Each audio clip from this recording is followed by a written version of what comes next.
benn injustice su kenn donc képp koo xam ne rek am na lu la metti nga ñëw ci man jàppal ni xeebuma dara maa ngi noté lépp maa ngi jàpp lépp maa ngi bind lépp dafa nekk loo xam ni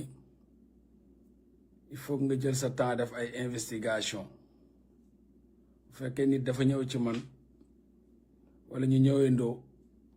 yoon la ko ci nekk ma bennal jël seeni li leen metti seen frustration wala seen haine wala seen injustice bu leen dal donc noonu laa koy doxalee léegi rek am na kenn koo xam ni on a beaucoup discuté parce que moom indiloon na ma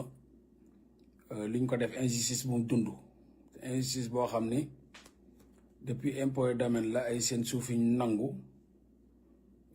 ku ci mel ni Sonko ci boppam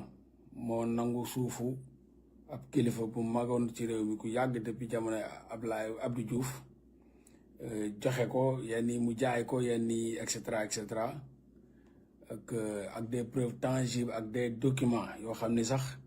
ci loolu ñoom jël nañ ci ay terrain sax jox ci ki naan Pape Alé Niang këyit bi yëpp mi ngi déterminé jot nañ ci mel dinaa ci liggéey tamit dinaa ko indiwaat parce que lépp dafa war a leer ñun en tant que rappeur activiste combattant dañu war a leeral lépp sans nëbbal kenn parce que injustice la ñuy xeex donc mi ngi nii article bii mi ngi nii autorisation de construire bu ñu defal Pape Alé Niang bu ñu nangu ci ay kilifa ci benn kilifa jaay ko doole te yooyu Sonko moo ko doon joxe ba jël ci ñu jox ci ñu ngi nii article 1 Pape Alé Niang pour le compte société civile immobilier SCI Attirance Pape Alé Niang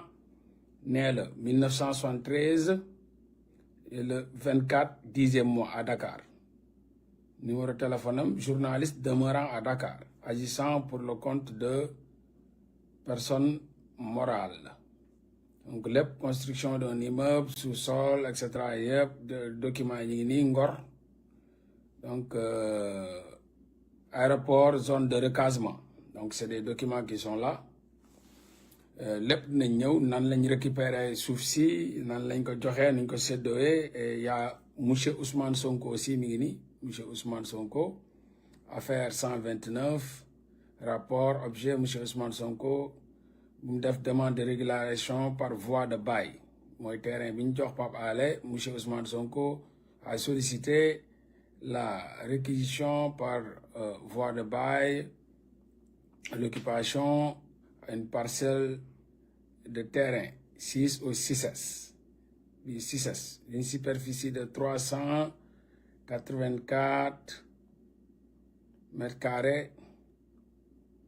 et cetera donc yëpp dinañ ci ñëw ay documents yi bëri nañ yëpp dinañ ci ñëw leeral sénégalais yi parce que affaire dafa war a leer wax yomb na nit bu nekk mën naa ñëw ne man kenn musuma jàpp sàcc kenn musuma nangam kenn musuma loolu c'est très facile mais yàlla xam na ku ci nekk la nga def ak la nga def ay nit yoo xam ne mënuñ ci wax te buñ gisee possibilité rek dinañ daw wax ne leen jàppale leen ñu ci lii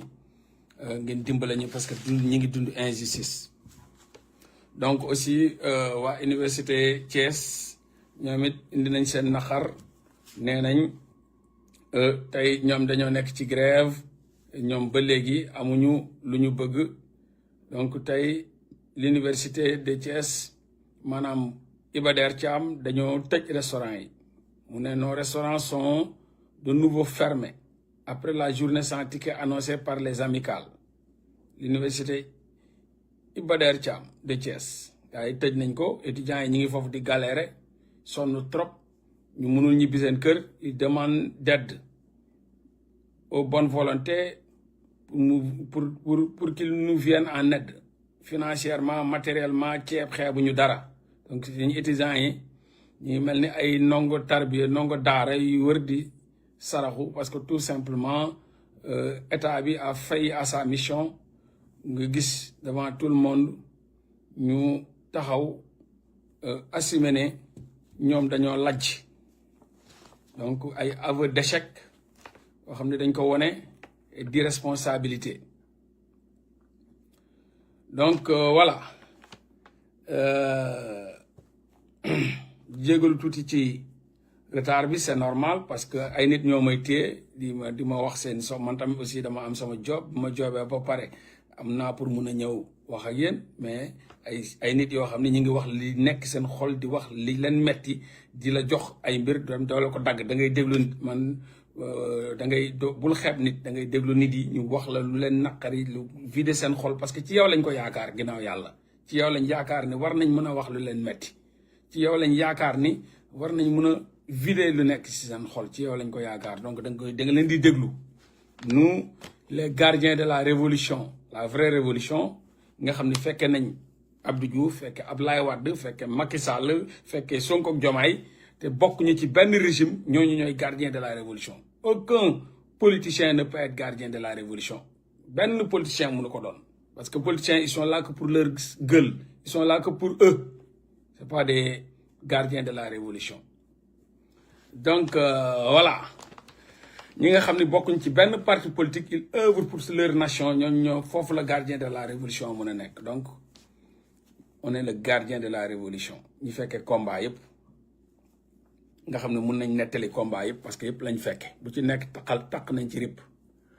donc dañuy ñëw tey ci waxtaan bi nag tey damay invité parce que aussi ils m'ont contacté des enseignants des professeurs depuis hier m'ont contacté di ma wax ni ñi ngi subir injustice bu énormissime bu leen gouvernement bi teg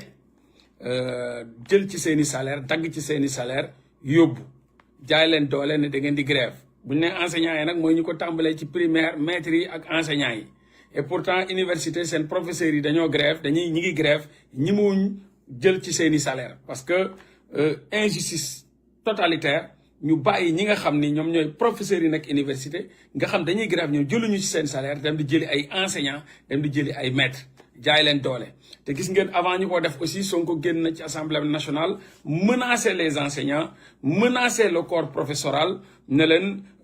li ngeen di laaj seen revendication ñun mënuñu def lépp et puis ñun mënuñu def et puis bu fekkee ni boo leen ñu jaayee prek on fera face maanaam on va bu mater donc nga xam ni politicien du nit bu baax politicien du nit lu tax ñu naan politicien chien mooy du nit bu baax parce que xam nga lu tax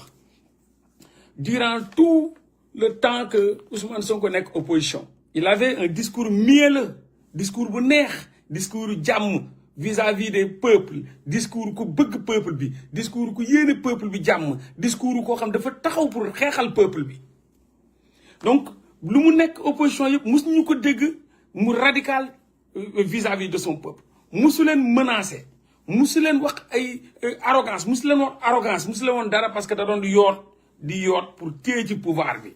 politicien loolu rek ko intéressé nit benn intéressé wu ko politicien pouvoir rek ko intéressé bu mu ci jotee ci la wane boppam léegi nag arrogance da koy génne comme yeneen ñi ko doon def léegi il est arrogant il est indiscipliné il menace son peuple di leen yamale di wax carrément di agressé ne man maa yónni ñi demoon ci biir université bi devant tout le monde man maa yónni ndeysaan et pourtant bi ko Macky Sall daan def dafa taxawoon ànd ak étudiants yi ne étudiant du bandi étudiant du ko bon étudiant day jàng étudiant du agresseur étudiant mérité wul ngeen koy yónnee ay police ak ay gendarme ñu leen di matraquer di leen maté étudiant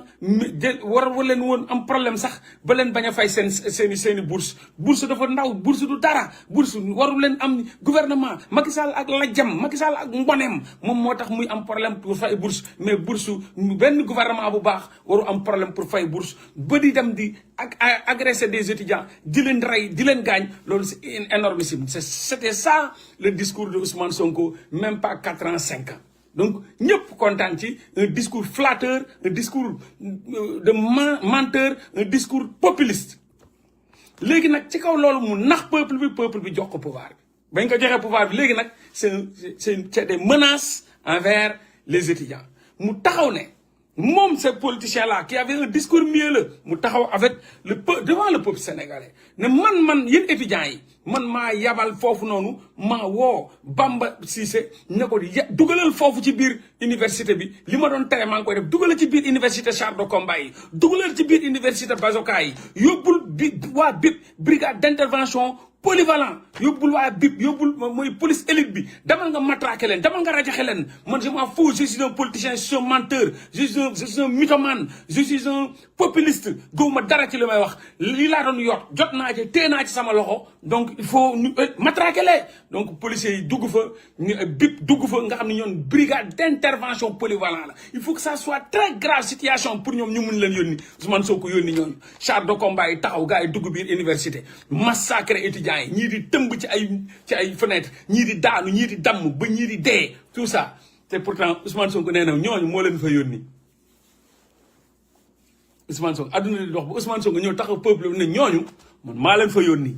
woon ni gars yi pouvoir kese bëgguñu nit bëgguñu kenn pouvoir jaral na leen fen jaral na leen nax jaral na leen wax naxa sa xandang jaral na leen wax lu ñu gëmul malheureusement Ousmane Sonko devant tout un peuple sénégalais mu ne moom moo leen yónni donc lépp luñ fa def moom il l'assume pleinement que moom la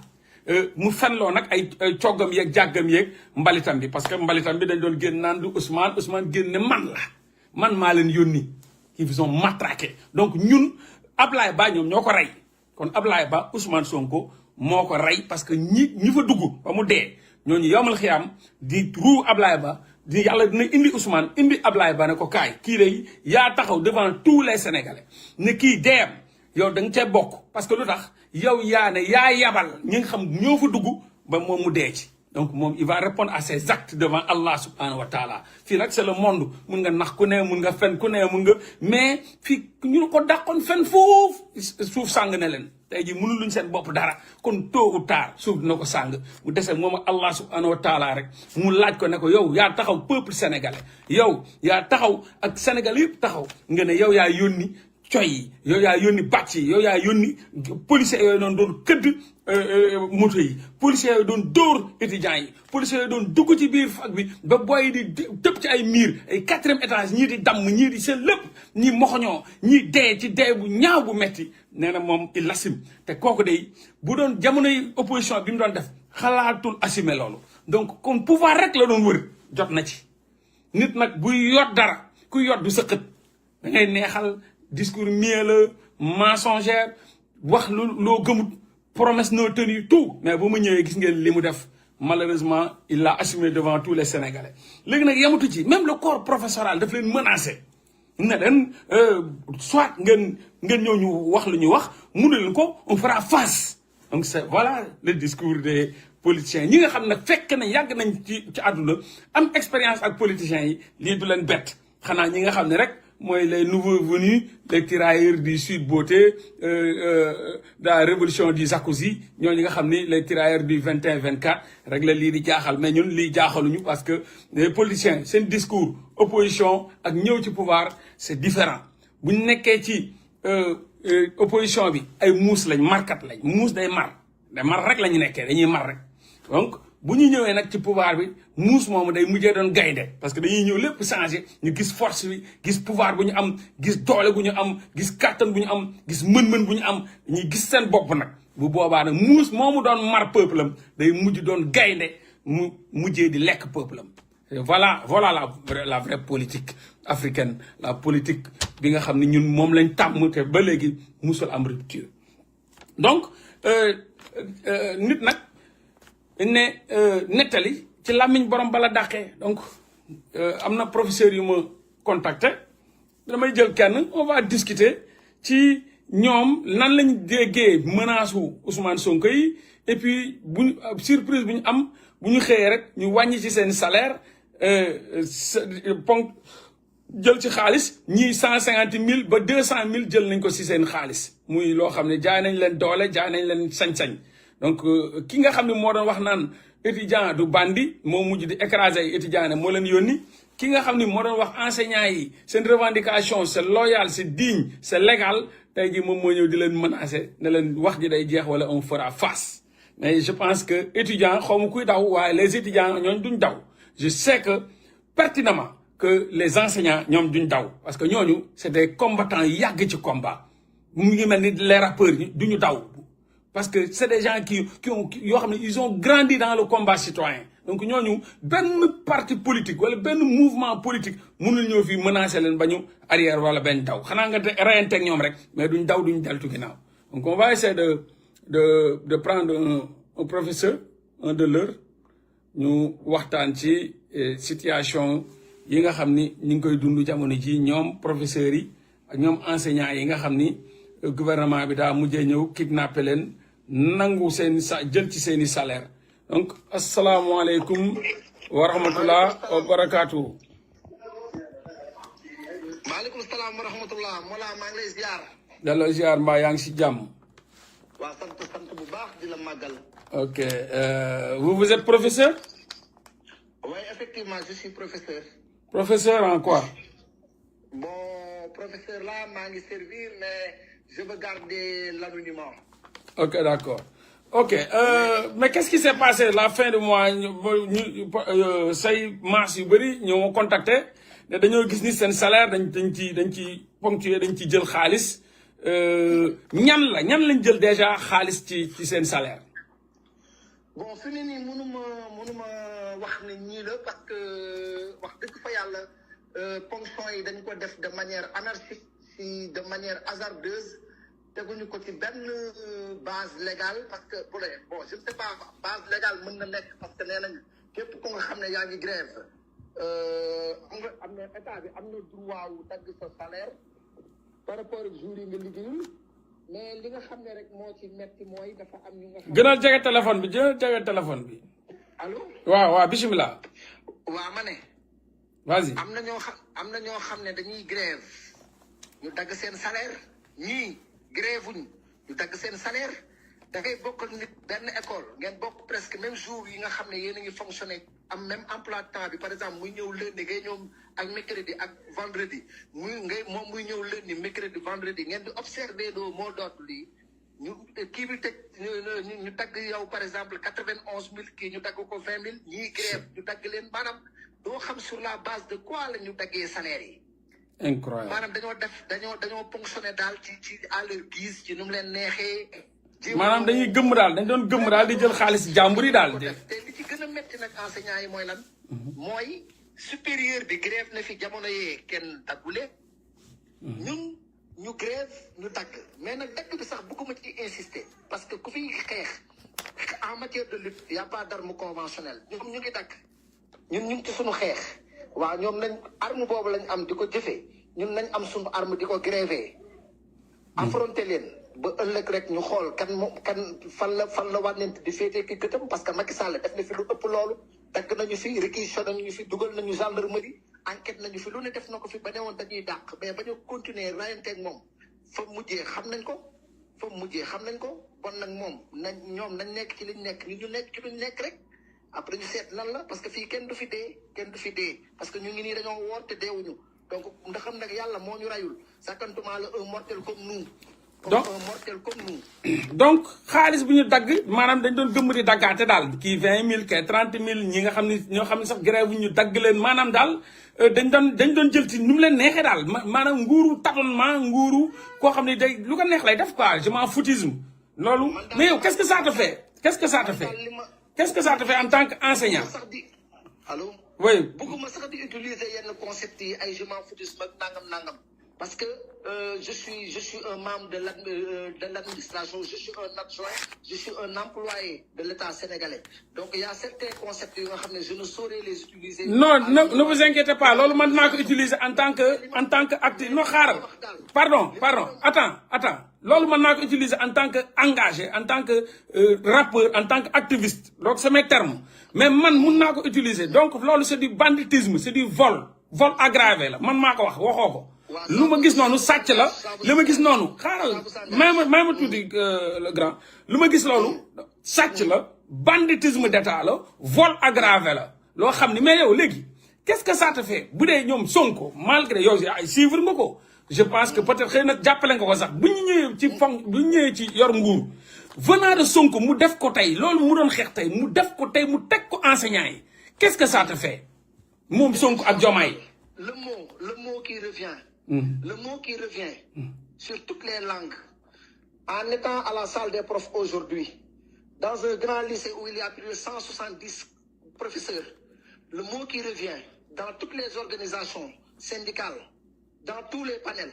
le maître mot qui revient, c'est la déception. C'est la déception totale. C'est la déception. Le mot le plus approprié, c'est la déception. C'est la déception. C'est la maîtrise que nous ressentons de la part de ce gouvernement-là, à qui nous avons tout fait. Voilà, ce gouvernement-là, ce sont les enseignants qui les ont plébiscités. Moi, je me rappelle à la veille des élections, nous top salle des profs, sur un groupe de 100 et quelques professeurs, il n'y avait que 5 professeurs qui n'étaient pas avec le PASTEF. Le parti PASTEF, c'est le parti des enseignants. Le Sonko qu'on a vu avant les élections, ce n'est pas le Sonko qu'on voit actuellement. C'est le Sonko qui a crié sur tous les toits que enseignants sont venus d'où maintenant. Voilà, je voudrais que nous tout me revenir sur les revendications pour tenir l'opinion publique comme témoin. Pour me rappeler c'est quelques doléances de manière très simple. Nous comprendre nous lan la ñuy kaas. Allez-y. Voilà, mbiru rappel yi ñuy kaas. Rappel yi lan mooy rappel voilà. Mooy da ngay génn école normale supérieure par exemple en 2014. Ma joxe benn exemple comme ma jël sama exemple man. Ma génn 2014 école normale. Texte yi ne man 1 an de contractualisation laa war a def léegi bu ma defee 1 an de contractualisation ñu ab benn salaire bu ma état di fay bu ma duggee normalement en 2015 1 an après dañ ma war a titulariser comme fonctionnaire bu dee defuma benn faute defuma benn problème ma jàngale ba 2015 ma war a dugg fonction publique ma dugal samay papier samay dossier administratif dossier yu nga xamee ni sax lan may laaj ba ngay def concours FASTEF ba déposé woon naa ko concours FASTEF boobu noonu parce que laajoon nañ ma certificat de nationalité laajoon nañ ma nangam laajoon nañ ma nangam ba ma def concours bi cette même personne qui avait déposé pour faire le concours état yor ay papiers recruté comme réussir concours bi mu ne ko waat déposé waatal yeneen papier pour ñu kii la pour ñu intégrer la si biir papier yooyu ngay dugalaat état tayteelu naan la ay rejet interne ay mu ngi bureau signature mu ngi en instance mu ngi procédure maanaam encadré affaire yi de sorte que affaire bi dafay yéex ba mën ngaa toog ba 2016 2017 2018 2019 ba 2020 état Sénégal doog laa intégré fonction publique bu la intégré fonction publique maanaam fay na la juróomi at wala juróom-benn at yu nga xam ne contractuel de la fay te fekk ne waroon nga nekk fonctionnaire état bi bon mu ngi doon teg sa salaire boo xam ne nii te boo duggee fonction publique am na lu mat 100 et quelques mille yu war a yokk ci sa salaire état téye lu mat juróomi at di la fay salaire contractuel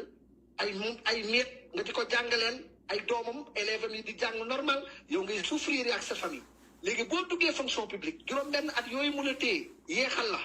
di la fay ay comp moom léegi la war a xool ñaata weer la toog war la fay fonctionnaire di la ko fay contractuel bu ko dajalee mu nekk par exemple benn 7 millions wala 8 millions état xam ne mënu la koo fay ma salaire daal boobu gis na ci moom mu teq la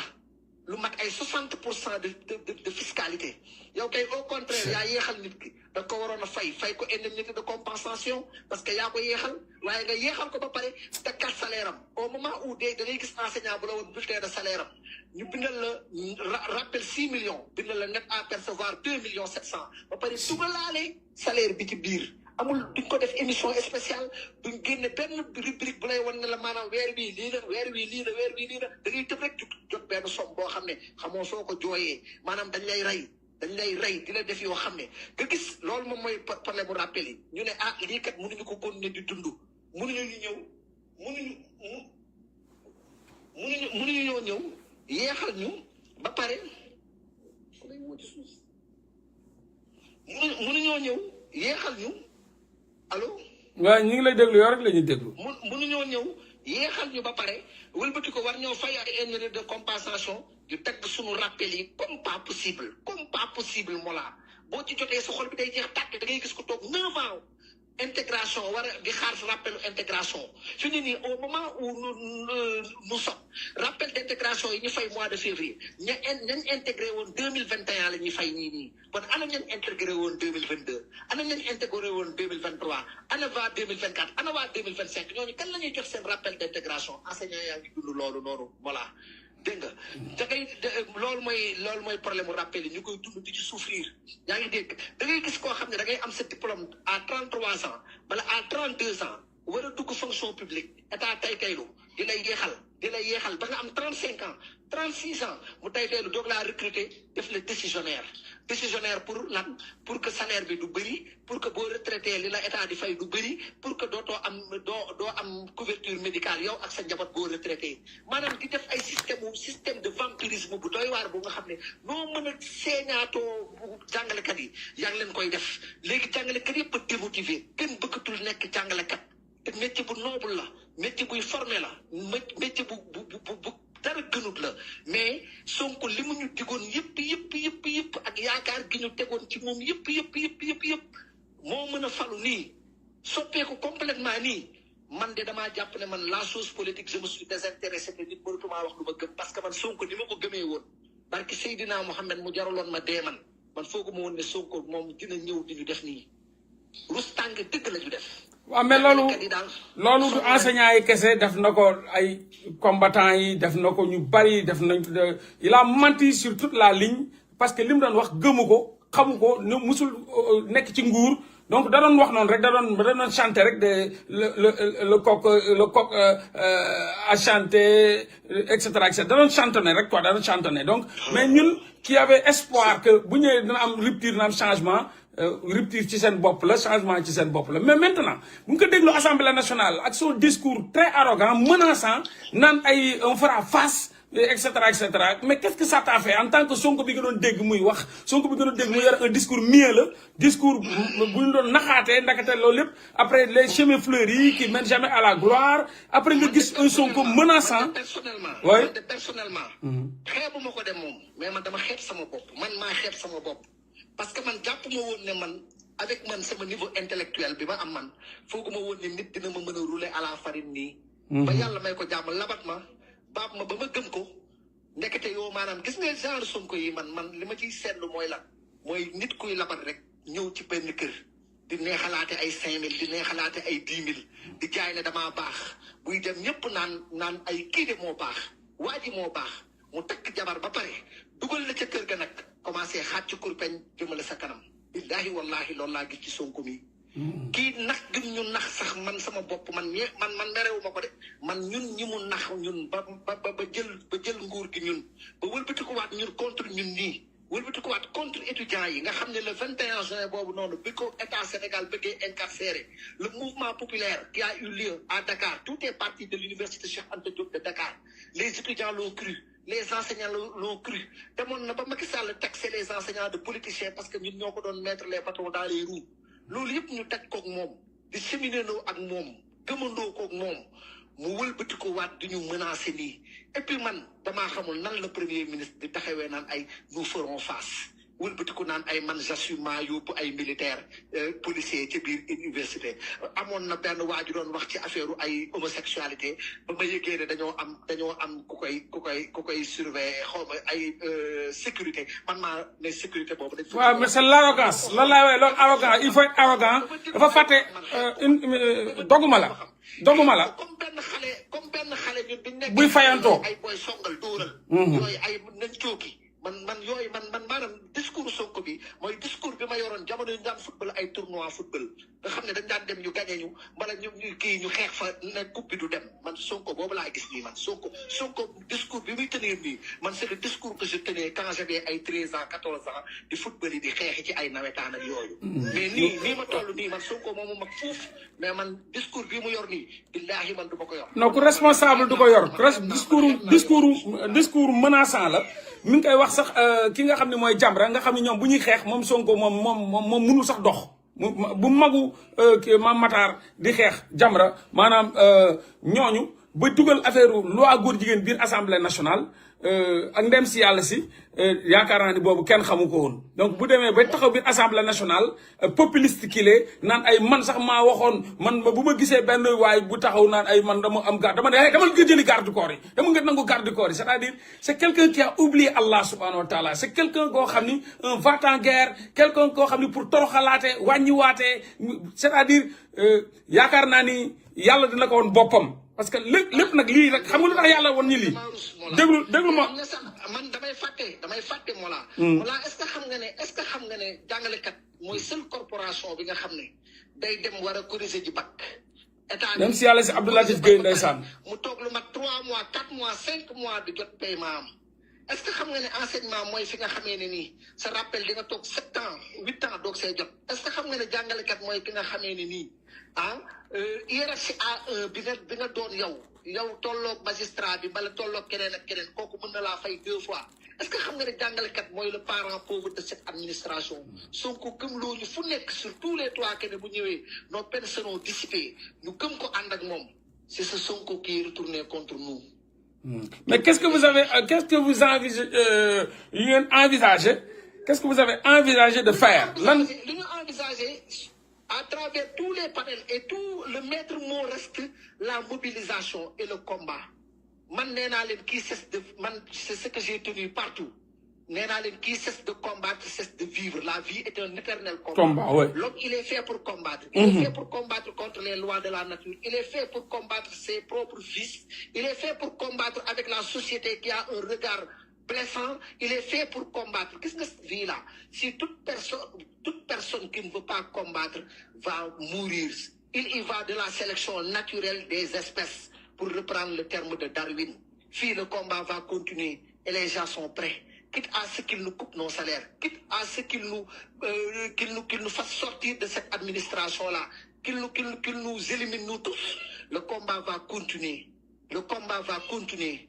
Et man, j'en appelle à tous les collègues yëpp nañu ñëw ñu mobiliser wu comme un seul homme pour reprendre les termes de Karl Marx. Prolétaires de tous les pays, unissez-vous, unissons-nous. Si nous ne sommes pas unis, ce gouvernement-là, et nous sommes dans une situation, ils n'ont renoncé à aucun de leurs privilèges. Ils continuent de rouler avec des voitures. Ils continuent de bénéficier des bons d'essence. Ils continuent de qui? Caisse noire. Jet privé. Hôtel high level. Bismillah. Allez-y. Gis nga Mao Zedong bi mu jëlee le pouvoir en 1949 c'est qu'une Chine délabrée, une Chine ruinée, une Chine complètement ruinée. Lan la njëkk a def dafa lancer benn phrase bu ne la hiérarchie c'est comme une étagère. Plus on est en haut, moins on sert à quelque chose. La meilleure manière de redresser un pays, c'est de diminuer les privilèges de l'administration. Mu wàññi salaire yëpp. Moom la Sankara defoon aussi, moom la Sankara defoon. Mais yow, tu ne peux pas dire que ce pays-là doit être redressé, qu'il y a des politiques de rupture, et aucune rupture n'est appliquée au sein de cette administration bureaucratique. Bi nga xam ne ñoom ñooy peu de personnes et qui absorbent presque 80% de l'économie sénégalaise par des salaires élevés, par des privilèges élevés, par des bons d'essence à n'en plus finir, des bons téléphoniques à n'en plus finir, des climatiseurs qui roulent toute la journée, et ils ne nous servent à rien. C'est ce qui gère le pays. C'est la base, c'est les enseignants, c'est les médecins, c'est les jeunes militaires, c'est les policiers. C'est les moins aisés. Cette administration bureaucratique du tout lu leen neex di sol ay yére yu leen neex di parfum yu leen neex di ñu solal ba pare naan ñu muñ leen loolu mënuñu ko. Le combat va continuer. Le combat va continuer. Et ce Sonko-là, qu'il sache que lii laay terminer voilà parce que je suis en train de monopoliser la parole te xam naa da nga war a yeggale te peut-être que y a d'autres intervenants. li may mujjee di wax Sonko mooy ak waa Pastef yii nii mooy le Sénégal a commencé à voter depuis les années 1789. Saint-Louis du Sénégal a toujours envoyé un représentant à l'Assemblée nationale française au Palais Bourbon. Donc, nous savons que les Sénégalais, ils sont un peuple très mature en termes d'élection. Il y a un électorat silencieux au Sénégal. Vous savez que nous sommes sur télé, nous sommes sur Internet, et ils constituent la majeure partie de la population du Sénégal. Et nous sommes observer. Et que ce Pastef-là sache que les cœurs sont brisés. Cette jeunesse-là qui voulait nekk sur Internet, bi di wax ñi nekk ay chiens arrangés yoo xam ne ñooy nekk di saaga nit nekk nangam. ñooñu duñ majorité de Sénégal nañ xam bu baax que ne le Sénégalais lambda actuellement nii mu ngi teg ay bëtam te ñu ngi jéppi Pastef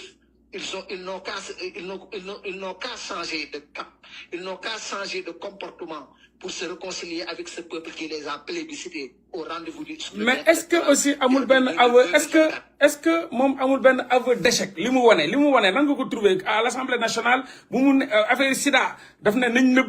neub kayit yi buñ ko woné manam naka gaay transmettre comme num leen nexé parce que bu ko kenn yolé bu ressources naturelles yi néna renégociation yi munu ci dara mom mu ko waxul won ci jamono opposition néna fi 40 ans ngeen di sax gis ben fruit ci suñu ressources naturelles koku fofu aveu d'échec mu ñëwaat aussi ci sacrifice yi bu ngeen sacrifier mom mu lank né du sacrifier wu parce que mom salaire yi comme nu ko waxé exorbitante caisse noire bi mi ngi dox ba légui ni ñom ñi ngi njaaba njalle ci hôtel yi ci ay jet privé ci ay avion présidentiel gis koku nonu est-ce que lolu du aveu d'échec waji ñëw na né justice néna amutu ci yaakar wax nako ci kanam né yépp fouraas donc est-ce que koku nonu peuple bi waraguñ commencer di génn nak nan ko leen laaj démissionner ñu démissionner parce que nit bu taxaw approuver publiquement que ne yow da nga échec té yow mënu yow pétrole bi ñi yaakar né nga fi 40 ans sida ba né nga yow nañ ko neub justice bi né nga amo ci yaakar suñu ressources naturelles ngeen amu ci yaakar sacrifice yi nga doon wax yow defoko say nit defuñu ko donc koku est-ce que nit war na mëna tok diko xaar parce que wax na lepp nak mom désigné mel je ne saurais tenir ce langage là pour appeler le peuple à sortir ou quoi que ce soit. Ce que je peux dire, man, je suis un démocrate jusqu'à la moelle épinière et jusqu'à la moelle osseuse. Donc je suis quelqu'un qui croit à la démocratie. C'est les cartes qui l'ont mis là où qui les ont mis là où ils sont. Et les cartes, Inch'Allah, au rendez-vous du scrutin électoral de 2029, les cartes vont encore parler. Inch'Allah, l'essentiel, c'est que le moment où on est Sénégal. Ouais, mais non, les cartes, peuple, mais attends, monsieur, peuple, dañuy xex pour am sen liberté. Bu fekkee da nga jël jiite nit jox ko dara mu taxaw devant tout le monde de Assemblée nationale ne la lépp lu jëm ci feebar bi mënuma ci dara lépp lu jëm ci suñu supporters yi nekk ñu jàpp leen fële ca Maroc mënuma ci dara lépp lu jëm ci ressources naturelles yi ma leen doon wax naan ñun bu ñu ñëwee dañuy contrat yi dañ koy xoolaat dañ koy signé waat nga ne leen mënuñu ci dara fii 40 ans ngeen di doog a ñam sacrifice yooyu ngay wax noonu defoo ko yow noonu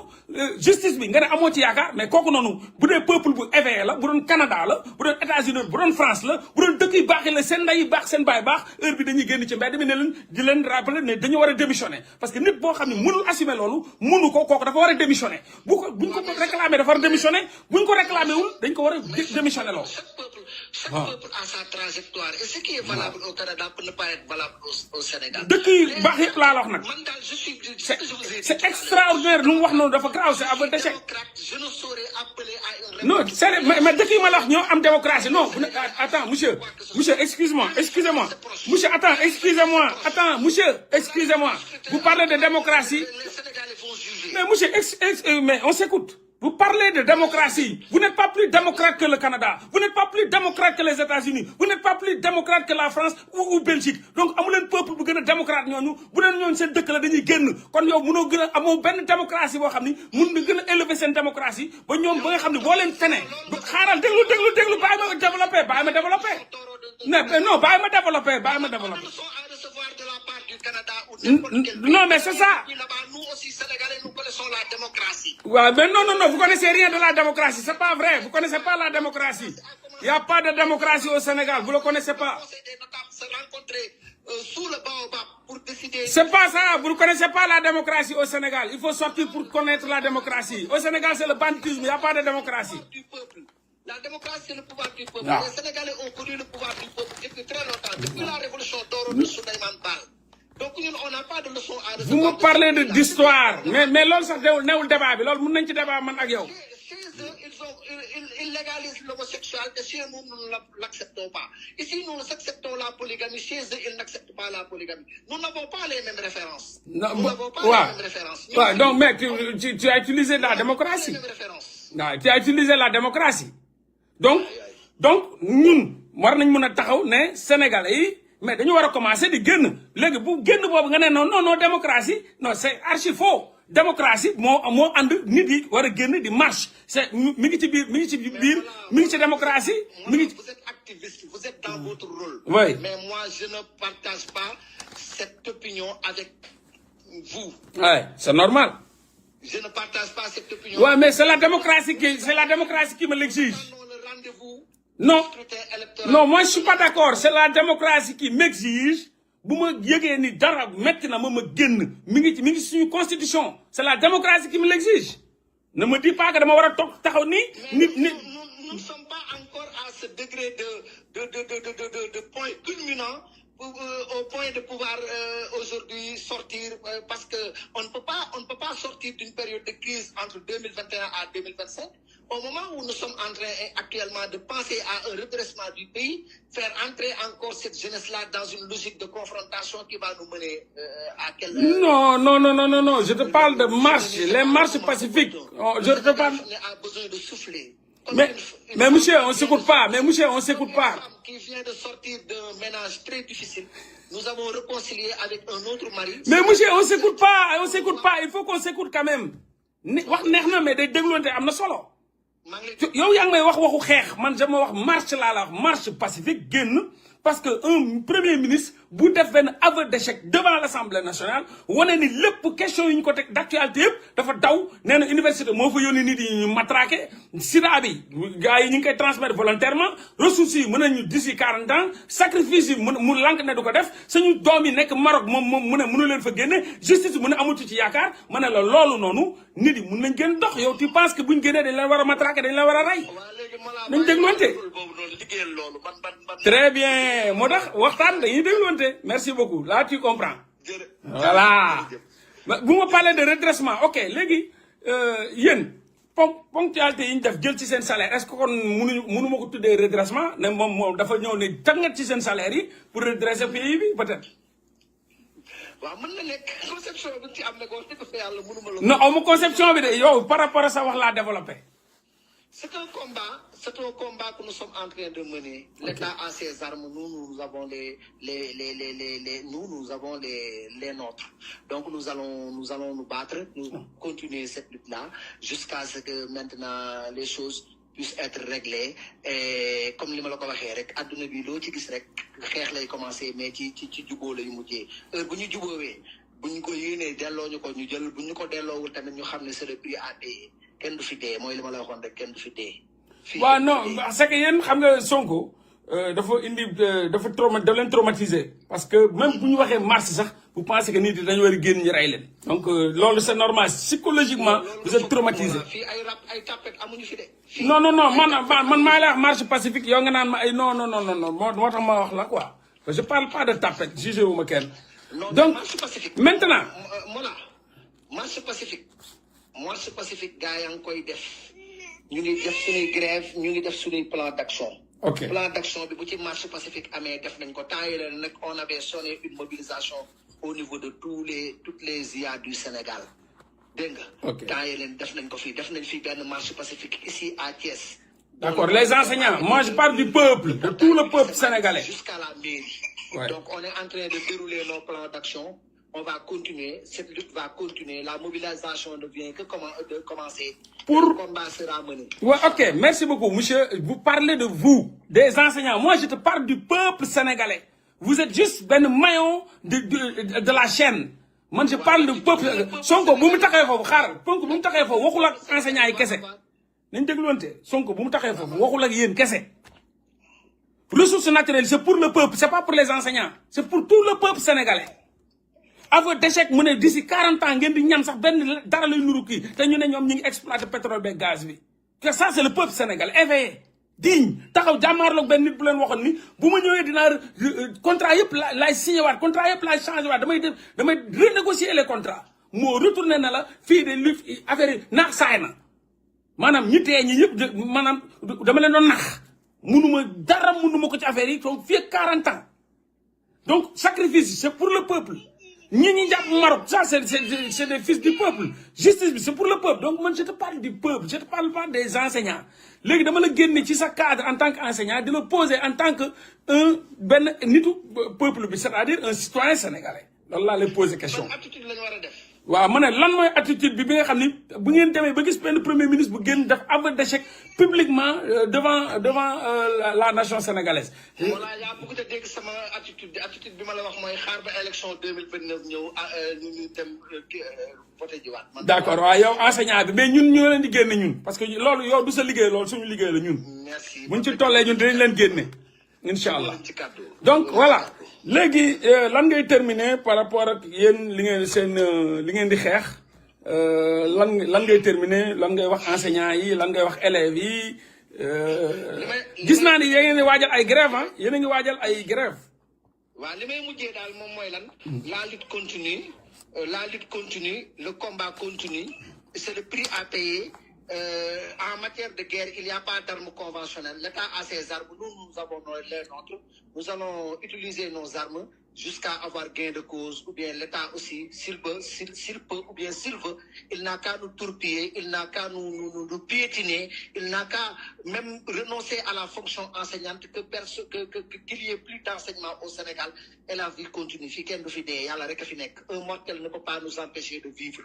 Na dagg lu mu mën bu mënee xam nga mois de janvier la ponctionné mois de février na doublé wala na triplé ponction yi la vie va continuer ni may wax ak yow nii ndogu naa ba pare maa ngi suma kër nekk suma jàmm sama soxna ak may toppatoo. comme kon yow maa daal ni ñu leen def daal dagan na quoi na leen rey sax quoi dagan na quoi.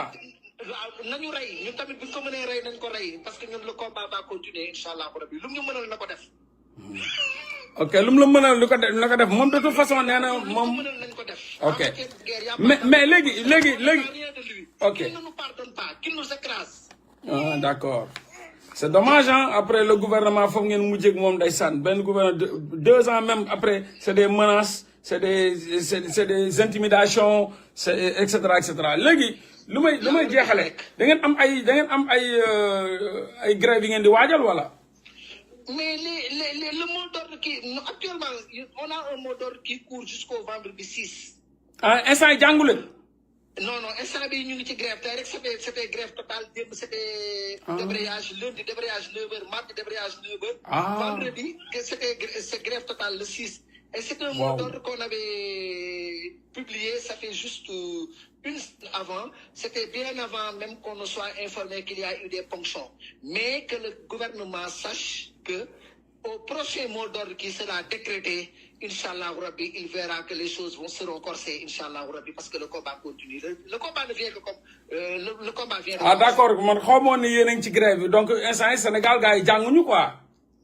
jàng moom amu fi parce que composition c'est dommage hein. Rétention d'aide moo fi am. Oh mon Dieu ndeysaan non mais yaakaar gi dafa teel a tas sax quoi.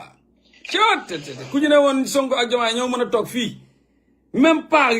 étudiants yi di grève ñuy rey étudiants dee ci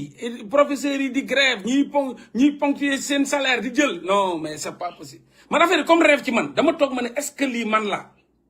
est-ce que mais éternel dafa mel ni éternel recommencement xam naa ne ay gént lay nuru moom mais non comme gént comme éternel recommencement c'est incroyable donc monsieur kontaan naa ci léegi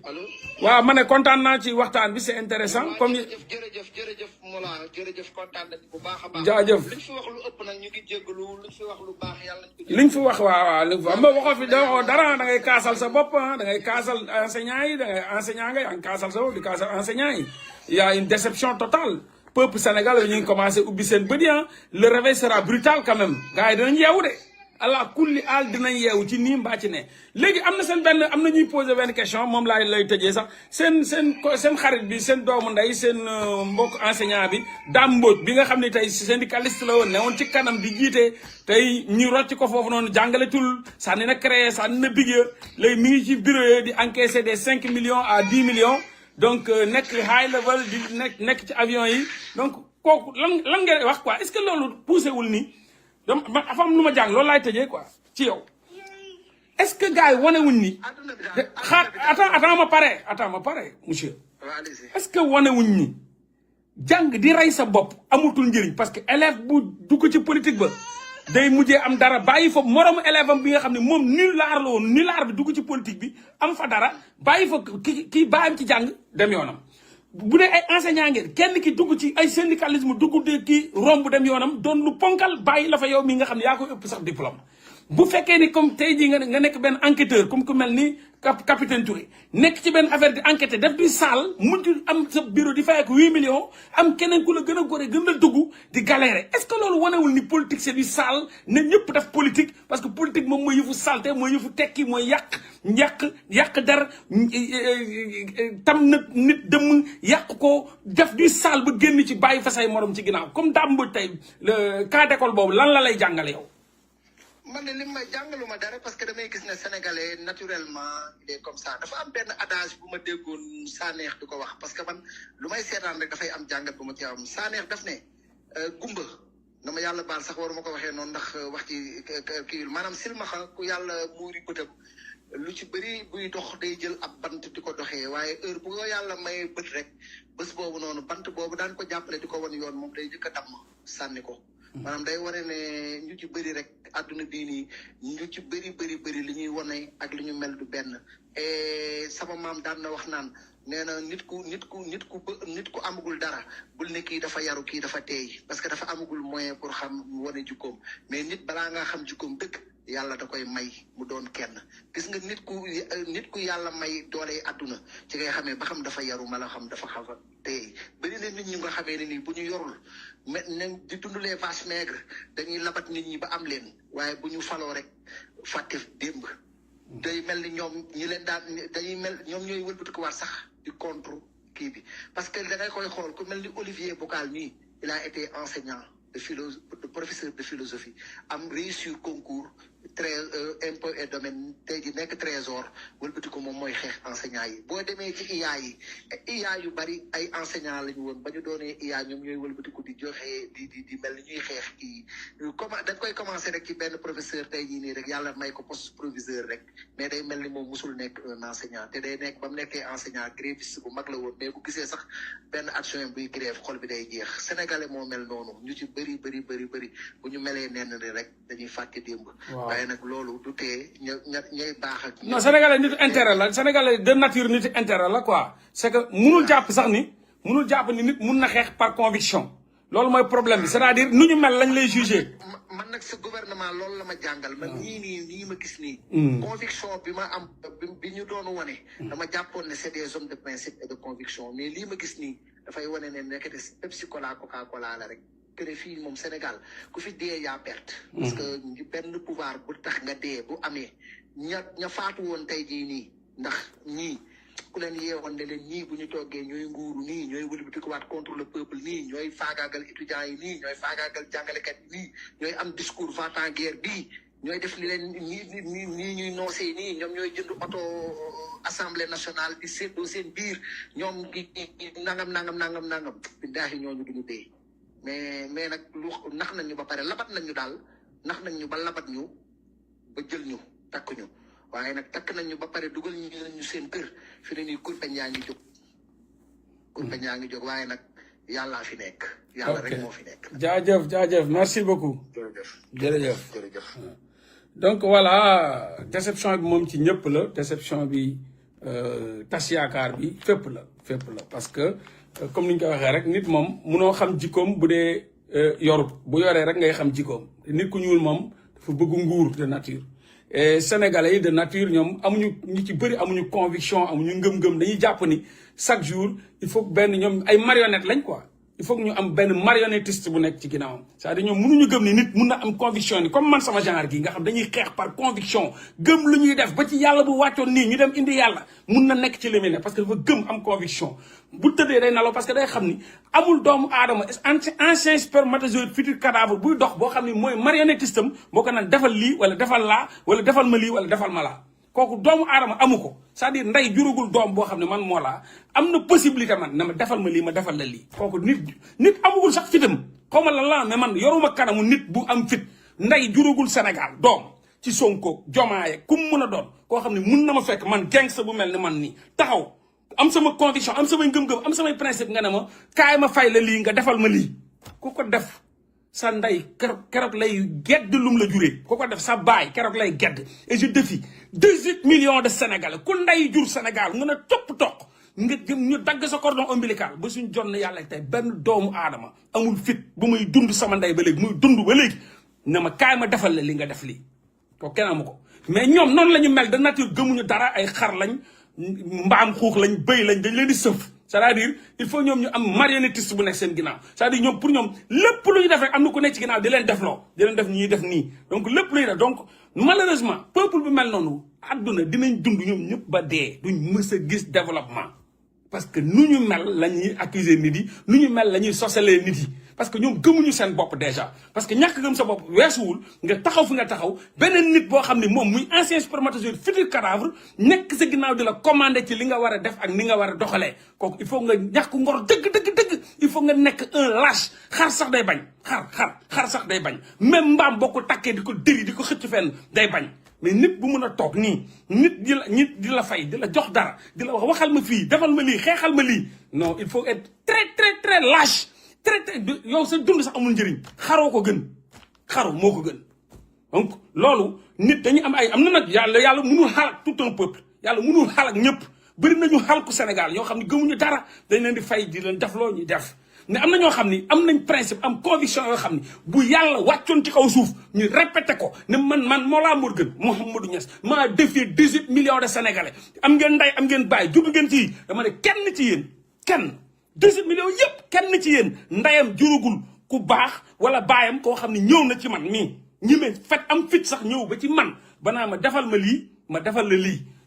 attaquel ma kii ma fay la lii kooku seen nday jurugu ko seen baay jurugu ko seen juróom ñaari maam jurugu ko parce que man dama am conviction gëm ni nit moom munuma torox ba war a doon xar nit di ma takki buum doon marionnette ak marionnettiste ku def dara rek ñu yaakaar ne am na ku ne ci ginnaawam ak ku ne parce que ñoom noonu la ñu mel seen lâcheté moo leen yóbbu foofu donc malheureusement nii la demee bu ñuy xeex am ñoo xam du ñu xeex dañuy toog di seetaan bu affaire ba dal seen kaw bu ñuy wax du ñu wax bu affaire ba dal seen kaw bu fekkee ni dañu war a jóg xeex te yàlla tax ñu dem di togg benn nit wala jàpp ni ñëw lépp lu waay def rek dañ ko war a fay c'est-à-dire loolu dafa nekk Sénégal ñoom lu ñu mel ak affaire xaalis dafa nekk Sénégal ba nga xam ni dañoo jara yërëm man dama ko yàgg wax maa ngi koy répété waat nee naa yàlla suñu borom subhanahu wa taala bu newoon président wu Sénégal man waxuma la Sonko de yàlla mu indi Mouhamed sallallahu alayhi wa sallam def ko premier ministre jël Jésus Christ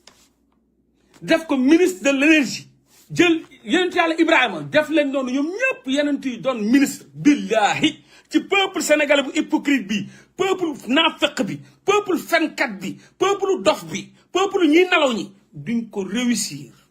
mënuñu leen développé woo duñ leen avancé loo mètre xanaa yàlla di yeewu rek di fàdd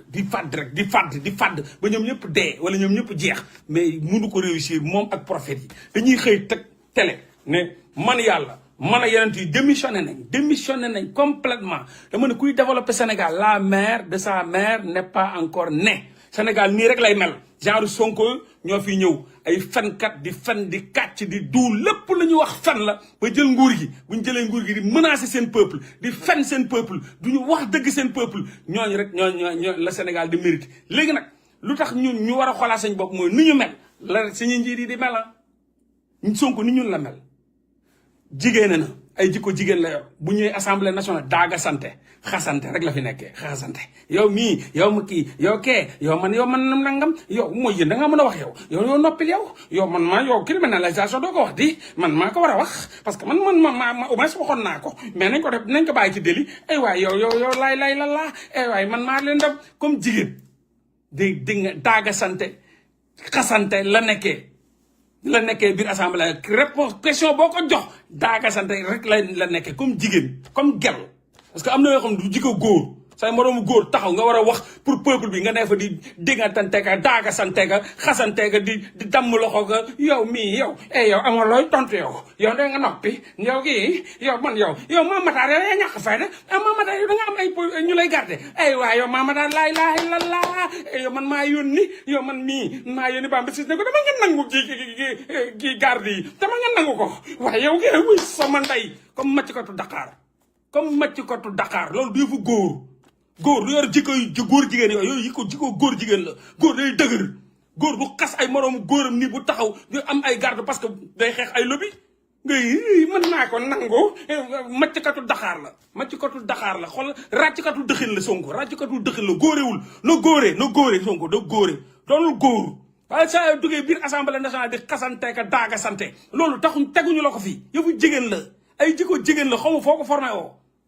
ay vrai góor yaay ma ñeex nga yow vrai góoru wat bang yow Sonko fen moom yaa ci mën yow fen sa adduna yëpp da nga koo fen duul kat bu international nga fen rek ngay def sa adduna yëpp da nga koo fen mensonge sur mensonge li ñu wax leer na nañ man li ma wax leer na dinduma ci meetar li ma wax dafa leer parce que man góor yàlla bu dëgër këcc laa di jàngal bu ma Sonko dama ne est-ce que jongal nañ ko sax man parce que yëfu jigéen rek lay def daaga sante di nga tant saa yu ñëwee assemblée nationale di benn ak góore moroomu góore mi waaye yow laay lan laa man maa nangu lii yow man maa leen yónni di ñu dugg ci biir kii bi lu mu bi ci université yi rajaxe leen man la di wuy sama ne yow man on fera face doonul góor gaa doonul góor day dëgër góor du amul ay góor du daaga sante góor du daaga sante góor day wax dëgg bu dëgër kër ci taxaw fële kenn du ko mënul tos waaye daaga sante bi gars yi assemblée de daaga sante nga yàq der de fen koo fenalul sosal nga ko koo sosalul tiiñal nga ko koo tiiñalul takkal nga ko koo takkalul tam nga ko dëmm mu ne je suis le seul constant en matière de mensonge wooyu tu es le seul constant en matière de mensonge ci ay fen yaa ci gën a constant je suis le seul constant en matière de mensonge dérisoire fenkat bu mag bi nga doon duul rek ngay def kàcc rek ngay def imbécile bi Sonko da ngaa duul ba yàqu lépp fen am na benn vidéo bu muy wax mu ne Pape Alé moom yàggul xam ab Pape Alé Niang ko xool vidéo boo xam mi ngi naan moom yàggul xam ab Pape Alé Niang Pape Alé Niang wax kañ la ko xam benn waaye ñëw na ma waa ñaar ñii moom dañu mën a Sonko duul bu mu xamee Pape Alé Niang yàgg na tamit xam naa ne xam na Pape Alé Niang fii moom Sonko duul ñaar ñii Sonko dàq ko duul koo gis képp kii bu waxee Sonko wax jàppal ni Sonko duul jarul sax ngay kii jëlal rek Sonko yóbbu ko tribunal mooy duul kat ba Pape Alé Niang wax ne moom 2013 la ko xam Sonko naa man 2020 bi la xaw ma 2012 xaw ma 2000 benn waaye ñëw laaj ma ne ko Sonko duul jarul sax werante Sonko duul te kat moom at na bi da ko fen lu mu la wax lu dul Ousmane Sonko laa tudd day fen il est malade ce gars là dañ ko war a faji ji billaay wallaay il est malade le gardien de la révolution du jacuzzi du ndarpayen du string et du caleçon borom daanu yu baax yi il est malade ce gars là il est malade léegi nag sénégalais yi ñoo ci des nit koo xam ne dañ leen fal ñi ñëw taxaw ñu ne leen góor jigéen ñu ne ñoo bàyyi leen bulletin de santé yi ngeen di génne bàyyi leen ñu wàll leen ay sida ñu ne la ressources naturelles yi nga ne man contrat yi dem mënuma ci dara fii 40 ans xëy na fii 40 ans ngeen koy commencé gis retombé ñu sacrifice defu leen ko jaay nañ ay caisse noire yu ngeen uuf yaa ngi jaabateeg jet privé solo ko sumi ne suppome mel ni ay mannequin yor àdduna ak li ci biir di def lu leen neex bu dee Maroc xale ñi ngi ca kaso ba moom nee nga mënoo ca dara mënoo ko ci xale yu ndaw yi sax mu nekk Maroc gii supporters yi mënoo leen fa génne ñu wax la justice nga ne amoo ci yaakaar man daal furaas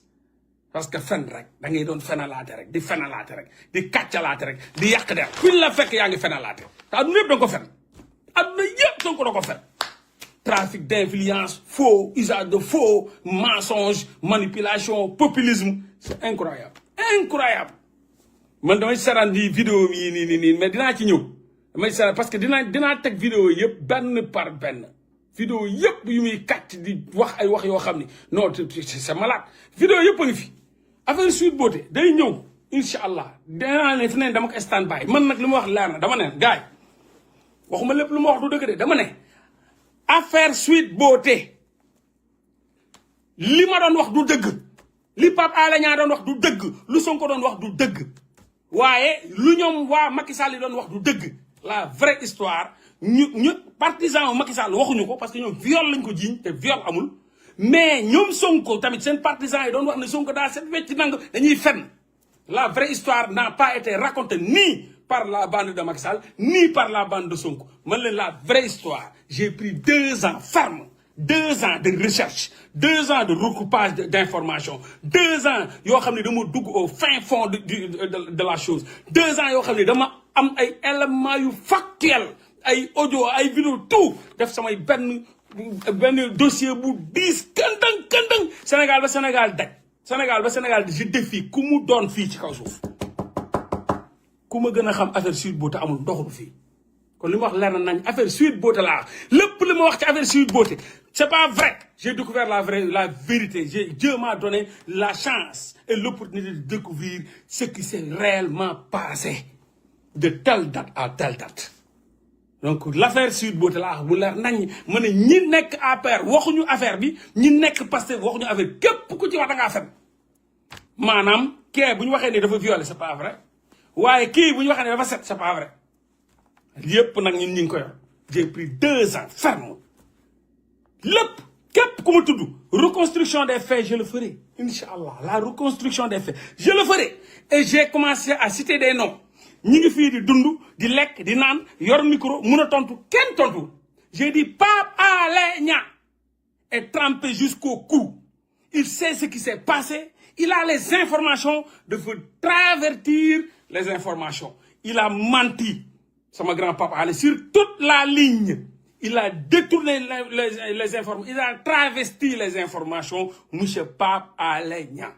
mi ngi may gi dégg am na micro c'est un journaliste ku ko fi fenal mu génn ku ko fi fenal mu génn dëkk bi yëpp ne yow lu Sweet Beauté ak lu fa dee ci nit nga taxaw ne nit ki man maa la jox yow Pape Alé Niang xam nga yàlla xam na li nga ci def ni nga ko dëppee ni nga xamee histoire bi ak ni nga ko jaxasee lépp maa ngi koy joxante mi ngi yor micro day wax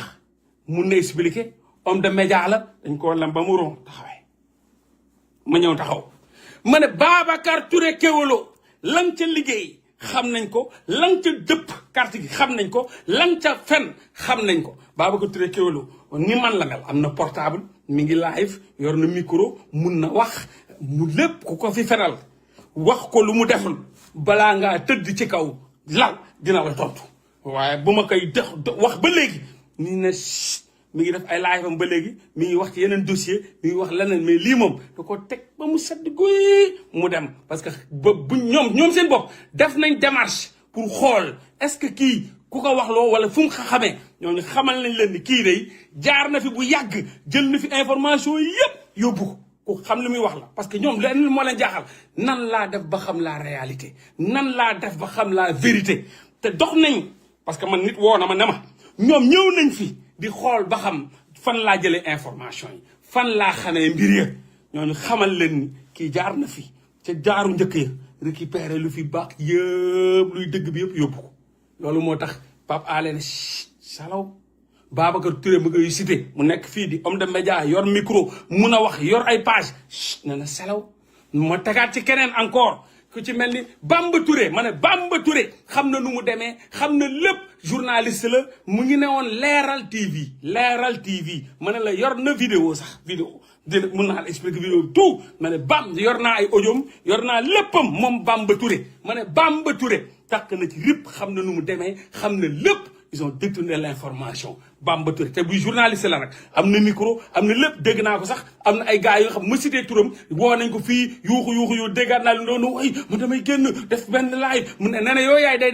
dem Guinée pour mystique ma nee na loolu moo nekk ci audio bi quoi bu ñu ma ko indilee ñi ko doon laaj nag moo laa cité na la mu ne nee yooyu yaay nee na daf may mystique di ma menacé oui dama koy dem Guinée man la tudd na sama tur damay dem ma mystique ko journaliste la bu newoon Leral TV tey mu doon mu am journal boppam mu am média boppam war a génn war a wax war ma démentir mu lànk lee na yaay day menacé nee na Guinée lay dem mystique ma maa ngi koy xaar mu mystique ma man nag léegi nag à partir d'aujourd'hui bu demee Guinée ba ñëw bu dee daw dinaa gën a leer gën a nice gën a tranquille gën a waay port yu haay di xoolal di léegi duy table ba mu fees di coob di ko wane ne kan moo torox kañ la sa mystique bi dugg xanaa sa baay ñu la bàyyee sax mënuñu maa mi sa wax ma laa yow donc Bamba Touré ci ay menaces la mujjee ci ay kàcc la mujjee mais ba léegi ay mbokkam bu ñu déggee ma wax tur bi interpellé nañ ko ci muy expliqué yi ngaaka ngat mais ba léegi daf ne woon sax day génn daf ne woon day génn démentir mais ma ne ñooñu dem leen génn ko lépp lu mu wax ba ci mu muy expliqué histoire bi nu mu ànd ak Pape Alé Niang di yàq biir bi xale boobu noonu nga xam ni soose la Sonko biiral ko mu dëkk mbaaw nit ñi demee ba yàq biir bi xaalis bi même ma ne ko audio bi léegi man dama wax sénégalais sax 700000 du 700000 de ma ne demal nga ne Bamba Touré audio bi sax mi ngi naan 500,000 mu wari ma mu wari ma 500,000 yi lañ jox yaayam mu jox ko xale bi mu yàq biir bi ñooñu mu dem xale boobu doon dem benn médecin boo xam ci këram la ne jox ko ay garab mu koy naan génne deret la doon génne yàq fœtus bi lépp mi ngi koy wax moom Bamba Touré audio bi leer nañ lépp ma ne ko lépp lu Bamba Touré mës a wax enregistré naa ko parce que man dama doon j'étais à la recherche de la vérité j'ai bien vu la vérité je l'ai compris donc j'ai cité le nom de Bamba Touré encore une fois muy 3 personnes yoo xam ñoom ñëpp ci média lañ ne yor micro mun a wax am na ñoom ñëpp ko lem ba mu ron ni leen seen nday juree delluwaat ci seen pooju nday noppi ma ñëw wax capitaine Touré digg ba jaar ci diggu soos ba mu génn wëj benn kii dafa mujjee effacé publication daw waxet ba nii salaaw kenn waxutul muy Bamba Touré audio bi 500,000 moo ci ne 500,000 du 700,000 sax yàq bi 500,000 la parce que man après des fois dama capté affaire Adji Sarr damay gëmm di ko wax dama dem ma nga xam ni des fois bu ma juumee ci chiffre sax damay dem dégluwaat audio yi yëpp muy wax di wax ba na 500,000 mu yónnee 500,000 Pape Alé ngi toog xam naa xanaa ku la dem ji yàq biir dafa garaaw ma ne benn gelu soose bu Sonko biiral fas yéene kooku bañ mu ne day yàq Sonko ne ko di nga yàq biir xam nga yàq biir nga dun si Sonko nga wax Pape Alé Niang yaa ngi woon ci yàq biir ba yow sa waay nan nga mën a accuser ay nit nii ñuy dund ñoom di lekk am papa am yaay am jabar am doom nga leen di accuser ne da ngeen demoon pour yàq biir benn jigéenu soose tur bi sax mi ngi ci biir ngeen di dem di yàq biir bi ak Bamba Touré ñoom ñëpp ne mais yow sa waay yow accusation yi dafa garaaw nit yi dund di lekk dina nekk Sénégal kenn deewu ci kenn ñi mawul tontu c'est extraordinaire li ma wax ci Ndeye Khady Ndiaye yëpp Ndeye Khady Ndiaye ngi fi Ndeye Khady Ndiaye mi ngi fi dem nañ fa sax di ko jéem a déglu moo laa wax mais ni salaw nekk ci parce que xam na ni Mollah jaar na fi récupérer les vraies informations lépp Mollah il maîtrise l'affaire Adji Sarr ba nga xam ni dama bugg lenn rek laa ci jublu nañ tegaat procès bi dafa am gone yi dee munuñu bañ leen bu leen nangu gars yi bu ko suul lank leen yéen ñëpp sénégalais bañ leen dama ne affaire Adji Sarr ak Sonko moo tax ngeen génn ci mbedd mii affaire Adji Sarr ak Sonko moo tax dëkk bi tàkk affaire ñoo xam ne seen i bagage yàqu ci ñii seen alal yàqu ci ñii seen aduna yàqu ci am ñu ci dee am ñu ci gaañu am dëkk bi yàqu moxoñewu lank leen yéen sénégalais nee leen dañoo bëgg mu leer naññ kenn du waru ko tëb kenn waru ko suul kenn waru ci jaar ci diggante bi réclamer leen loolu au nom de nos morts au nom de ñi nga xam dañoo yàq dañ cee yàq si seen bagage ñi nga xam dañ cee yàq seen alal ñi nga xam dañ cee yàq seen adduna ñi nga xam ne tey jii ñi ngi ci seen bàmmel sénégalais yi réclamer ko bu leen nangu benn yoon ñoom ñu ñëw ne dañ koy suul dinañ génn lépp incha allah dinañ génne rapport gendarmerie bi dinañ génne enquêtes yi ñu daan wax dépp dinañ ko génne teg ko ci table bi Sénégal yi xam mu leer naññ parce que Sonko mënuñu ko jiñ viol mu bàyyi ko noonu bu ko suul ñu wax ko ne ko da ngaa diffamé mu bugg cee topp di ci rey boppam ci diffamation da ngaa diffamé man dinaa bàyyi luñ ku ma jiñ viol di daqee diffamation danga maa diffamé ba tey bu ma toogoon fii nit jiir ma viol dinaa ko fi bàyyi dan damay dem toppi ji plainte capitaine Touré parce que moom moo jiñ diffamé dinaa bàyyi di viol tëddee njaaloo ci couvre-feu nga bàyyi ko fi ne ñu ko ne yàq bu naqari ñu wax soyons sérieux y a des éléments nouveaux nañ tegaat affaire bi ci kaw table bi nañ ko tegaat ci table bi y a des éléments nouveaux nit yi dem nañ def ay recherche ba ñëw donc boobu ba léegi maa ngi cité ay tur Pape Alé Niang génnul Babacar Touré Kewelo mu ne salaw ma ne Bamba Touré mu ne salaw Ndeye Khady Ndiaye salaw Ibrahima Coulibaly salaw Adji Sarr ngi dégg de Adji Sarr nga dund de parce que Adji Sarr dafa fen parce que viol la wax te viol amu fa Adji Sarr mu ne salaw donc ñi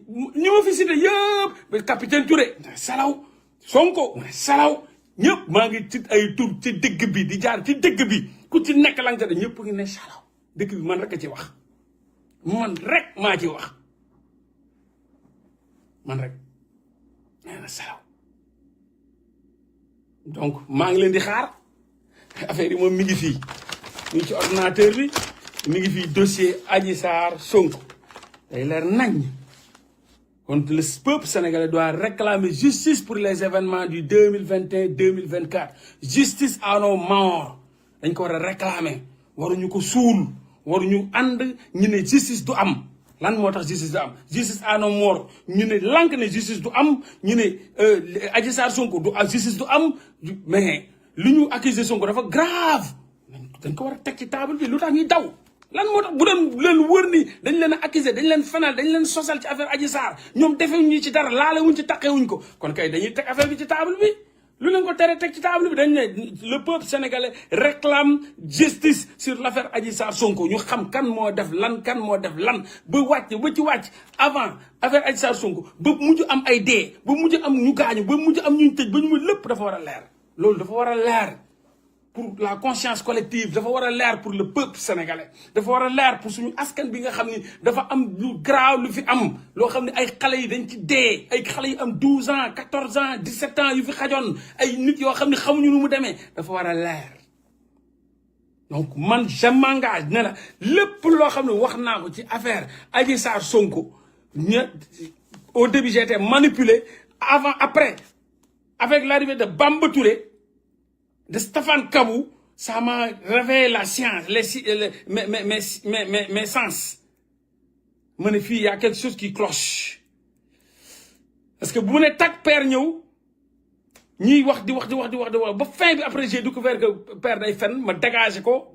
mettre ko hors d'état de nuire mu dem taxawé ne la gisutoo ko fen déggutoo ko fen ok moom mun assumer ne dafa fen assumer ne li mu doon wax du dëgg donc ma ne kon ci fen laa doon dox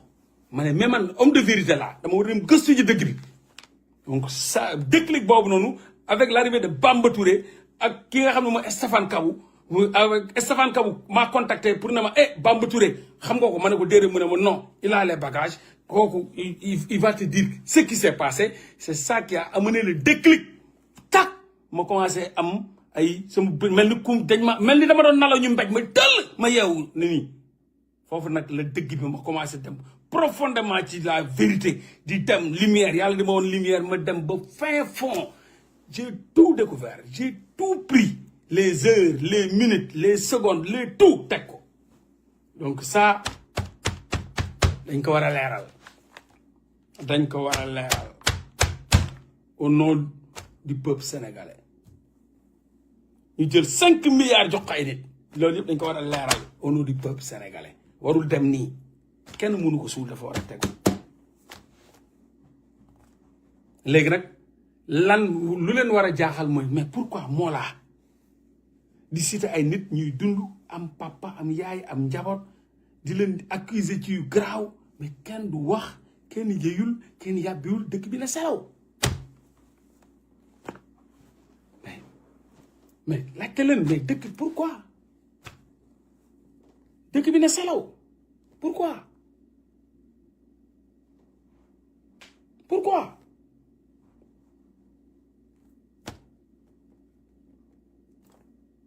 donc gars yi maa leen di bëggee di leen jaar leen ndamoo den tiitro te woon maa fi jaaroon di réclamer justice pour Abdoulaye Ba justice pour le peuple sénégalais justice à nos morts donc ñi ngi ci ba léegi ci la ñu nekkoon ñoom dañuy 72 heures ñun dañuy 72 jours très résistant ñoom dañuy 72 heures ñun dañuy 72 jours ndeem sax ñoom dañoo lànk ne duñu 72 heures ak man benn leader Pastef amul fi tu wax qui ne dit rien consent benn ku ñu xam Pastef rek koo xam ne am na tuuti valeur même bu dee 0,1 kenn ñi moo yee yàbbi benn koo xam ne nenka Pastef am nga 0,1 rek de respect ñi moo wax sama tur ñi moo tudd ñi moo yëy ñi mu ñëpp a nga ko lem ba mu ron dëkk bi yëpp kenn waxut kenn léegi nag lan moo tax benn nit kese cundung di wax di citer ay tur di kii tout Pastef je te dis tout Pastef c'est tu comme ay vers de terre tout Pastef c'est tu mel ni man maay seen baay parti boo xam dafa mel ni benn baay lañ am man la parce que seen baay ci boppam man la ragal seen baay ci boppam man la ñimewul donc man rek maa am Sénégal koo xam ne am na fitu wax kenn du ko tontu am na fitu wax parti bi yépp de A à Z képp ku am cër même bu dee cër 0,1 sax ñi moo tudd sax sama tur loolu man rek maa ko fi am man kese cundung maa ko fi am parti bi nag laa wax parti bi kenn ku ci am zéro parti bi ku ñu ràññee xam ko mu am ci 0,1% kenn amul fitu yeey yàbbi ci kenn amul fitu tontuma kenn amul fitu sax bind sama tur loolu nag man maa ko am Sénégal man rek maa ko fi am macha allah moo tax dox ci dëgg rek a am solo dox ci dëgg mooy dëkk bi monde bi lu muy rëy rëy rëy yëpp am na ñaari dëkk yoo xam ne gars yi duñu leen laal duñu leen jege wala sax mun naa ne ñett wala ñu mën la ñeent Chine gars yi lu ñuy band lu yëpp xoolal duñ laal Chine Corée du Nord gars yi lu ñuy band lu yëpp du menacé waat duñu laal Corée du Nord gars yi lu ñuy band lu yëpp duñu laal Russie ñii moom mun naa la waatal moo tax mu tudd Vladimir Jong-un Vladimir dérivé la ni Vladimir Jong-un dérivé la ci ki nga xam ne mooy Kim Jong-un mooy ñaari guerre ñaari mooy Russie ak Corée du Nord ñoom laa dajale aliru gàngooru xadaru Russie tàngaayu Corée du Nord moo tax muy Vladimir Jong-un moo tax bu Russie lu dëkk yëpp dañ koy jéggi Corée du Nord lu gars yi di bandi yëpp dañ koy jéggi du ñu laal du ñu jege donc man nag ñaar yooyu laa dajale man xadaru Russie ak tàngooru Corée du Nord xadaru Kim Jong-un ak xadaru Vladimir Poutine loolu mooy Vladimir Jong-un loolu moo tax gars yi mun nañ tontu ko ne suuf Vladimir Jong-un ndax xam nañ safara gu mu yor xam nañ tàngaar gu mu yor xam nañ résistance am xam nañ du wàcce du bàyyi jaajëf peace and love la